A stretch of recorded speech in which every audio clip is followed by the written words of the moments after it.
Good evening, I'm Anjana Gadgil. With the online safety bill going through Parliament, the issue of harmful content on the internet and social media sites is in the public eye.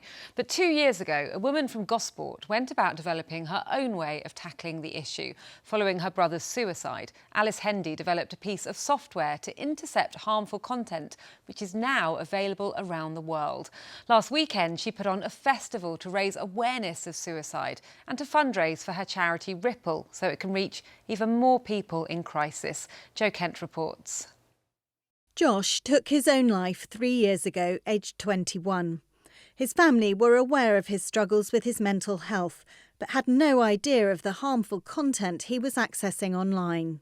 I was horrified at some of the stuff that I found Josh had been looking at on the internet. He was given tips, encouragement for how to take his own life, and he ended up doing so. It prompted Alice, who works in IT, to develop the Ripple tool, a piece of software which attaches to a web browser and intercepts internet searches relating to suicide and self-harm.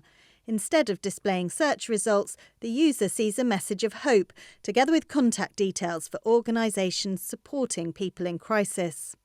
It's intervened to over 17,000 genuine harmful online searches on the internet, and even though it doesn't track or monitor any personally identifiable information, we've now been approached as a charity by 26 individuals directly to tell us that they are still here because Ripple intervened at their most vulnerable point.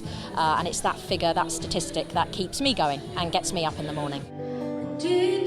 Alice organised the Ripple Fest event to raise awareness and funds to help roll out the tool to more countries around the world. I've struggled with mental health issues since I was 12 or 13 when I was first diagnosed with depression and anxiety, and there's been countless times over the years, especially growing up in my younger teenage years, where I'd search for means and ways to harm myself through the internet.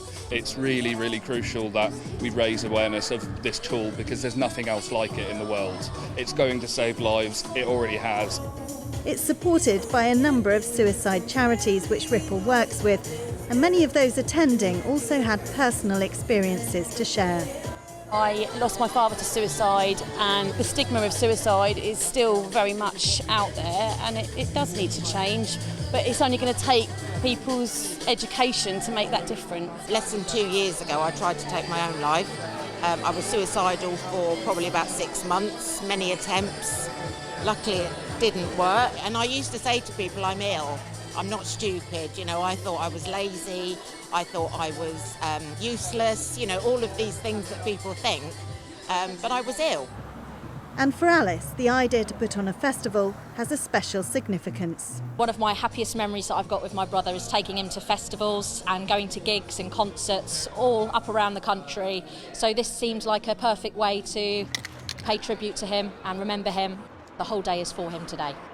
And in Ripple, his legacy is something that offers others hope and has already saved lives.